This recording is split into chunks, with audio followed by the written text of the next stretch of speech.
전에 그 부자 아들, 부자 자식을 낳고 싶다면 뭐 이런 거 한번 했었죠. 그죠? 이어서 한번 해보죠. 저는 젊었을 때 그 정 회장님의 전기, 현대 정 회장님, 그거 읽으면서, 참 대단하신 분이다. 어떻게 그토록 강한 불굴의 의지, 그리고 어려운 상황을 극복하고자 번뜩이는 뭐 기지, 지혜, 뭐 이런 것들, 이런 내용들 꽤 많았잖아요. 그죠? 그러면서 사주팔자가 도대체 어떻게 생겼길래 저런 어떤 지혜, 총명함을 가졌을까, 이런 호기심이 굉장히 많았어요. 근데 세월이 흘러가지고 그 사주 명리를 공부하다 보니까 아하, 이런 것 때문에 저런 것 때문에 굉장히 지혜롭고, 그렇기에 결국은 엄청난 현대 그룹을 일구어냈구나. 근데 또 다른 사주를 보니, 지금 이 제프 베조스 같은 사주를 보니 유사한 패턴이 있더란 말입니다. 그게 바로 저번에 얘기했던 을경합이에요. 이 을경합은 가장 적절한 물상이 정보통신이라고 그랬잖아요. 상하 좌우를 막 연결하는, 옛날 그 전화선 까는 거라고 생각하면 됩니다. 지금은 인터넷이죠. 그죠? 그러니 결국은 을경합은 정보통신이라고 계속 이야기를 했었죠. 그럼 도대체 을경합은 왜 물질을 만들어내는 에너지를 갖고 있는가? 요거는 이미 사계도에서 을경, 봄과 여름에 있고, 병화로 을변경, 그죠? 물질을 확장, 열매를 확장, 이렇기 때문에. 그래서 을변경 삼자가 있으면 와, 부자 될 개연성이 있는 사주 팔자구나. 그런데 이 두 사주는 가만 보면 원래 좀 달라요. 뭐가 다르냐면, 여기는 축월이죠. 그죠? 여기는 해월입니다. 그리고 병화도 없어요. 둘 다. 원래 그런데도 불구하고 어마어마한 부를 축적했단 말이에요. 이게 뭐냐 이거죠. 아까 첫 번째 이야기했던 불굴의 의지는 또 어디서 오는 것인가. 불굴의 의지라는 건 굉장히 중요하죠. 왜냐하면 반드시 그 목표를 이루겠다는 의지잖아요. 그죠? 나 부자 될 거야. 나는 그룹을, 엄청난 회사를 만들 거야.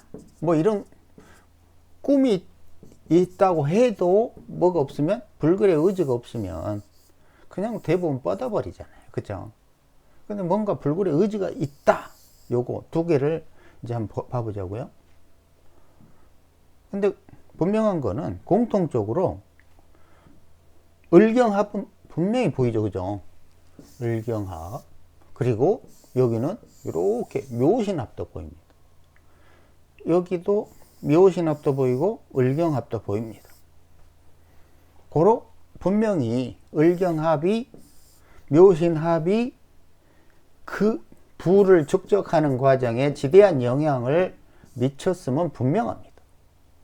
그런데 여기에서 불굴의 의지,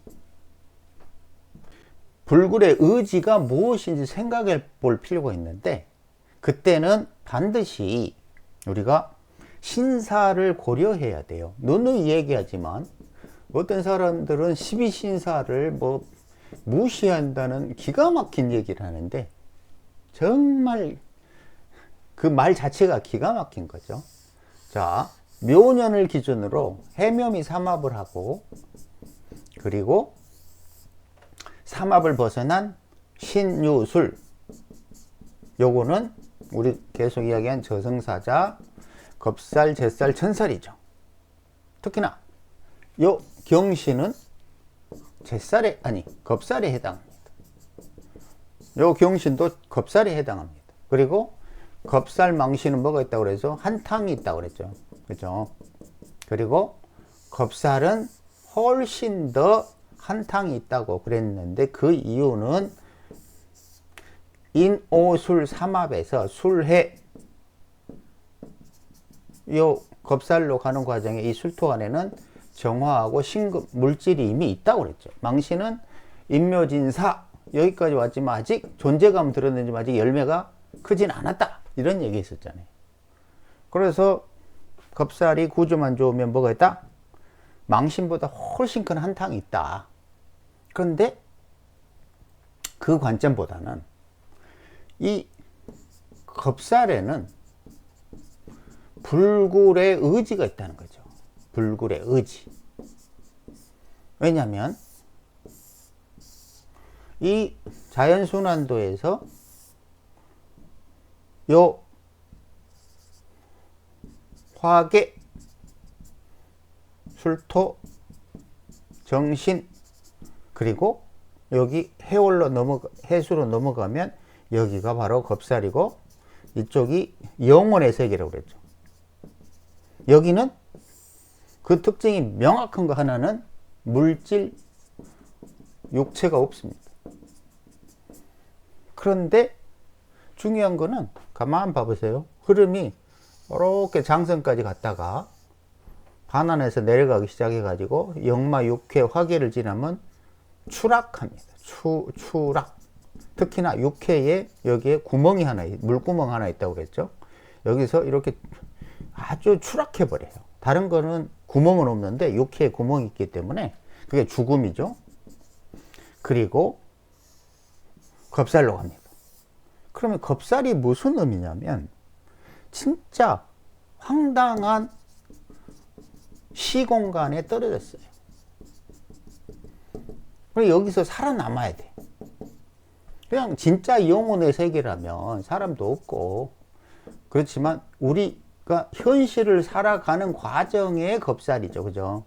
그러니까 이 겁살에 임하면 이 사람들은 이런 심리 상태는 뭐냐면 무조건 이 황당한 시공간에서 살아남아야 된다, 이런 강인한 욕망이 생겨나요. 거기서 죽을 수가 없잖아요. 그리고 저번에 이야기했지만 겁살, 잿살, 천살의 좋은 점은 뭐다?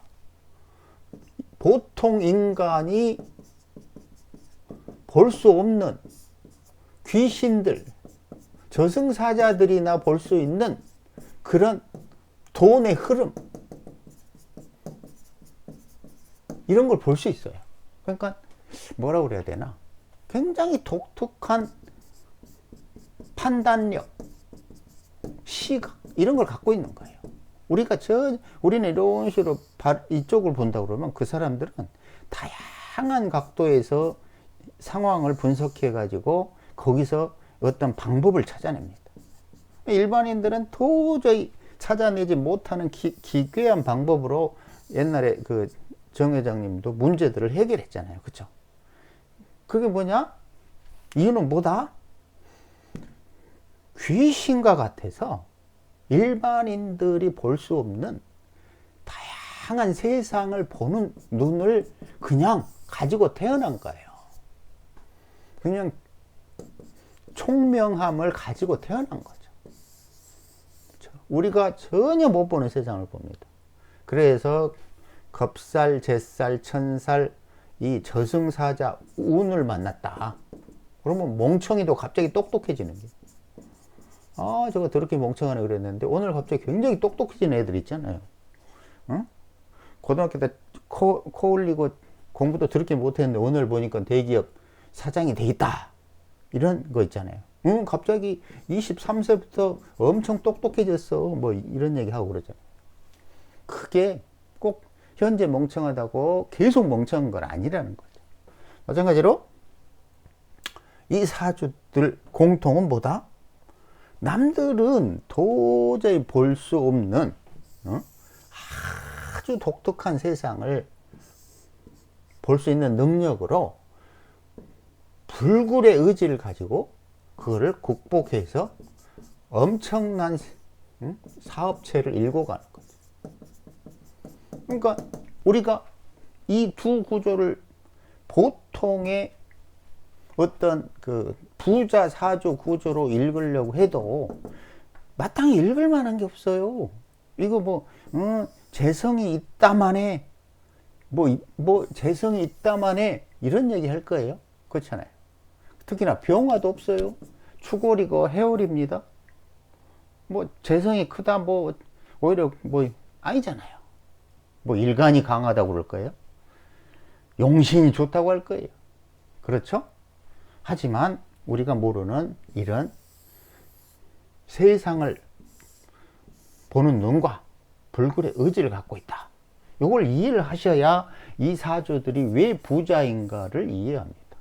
다른 예를 하나 보면 하중기 사례집에 을미년 기묘월 정축일 경술시 그 당시에 수백억 사주 기억나죠? 이 구조도 해묘미 삼합이죠. 해묘미. 그런데 이 내용은 뭐냐? 두부장수의 전설. 돈이 없어서 두부를 주고 자기 팔자를 상담한 사례잖아요. 여기 보세요. 을미기묘. 이 초년에 이 사람은 이거 구조가 학력이 낮은 구조라고 그랬죠. 자기 이름 석자 쓸 정도라는 뭐 쓴다고 그랬나 못 쓴다고 그랬나. 자기 이름 석자 쓸 정도인데 갑자기 사업체를 읽어가지고는 수백억 부자가 됐어요. 갑자기 똑똑해지는 거예요. 계속 멍청한 게 아니라 운에 따라서 어느 날 갑자기 굉장히 총명해질 수도 있다. 근데 이 사주도 신유술, 경술 뭐죠? 바로 해묘미일보서나 신유술 저승사자에 해당하는 경금이 묘목과 을경합, 미중 을목과 을경합, 여기 을경합, 그쵸?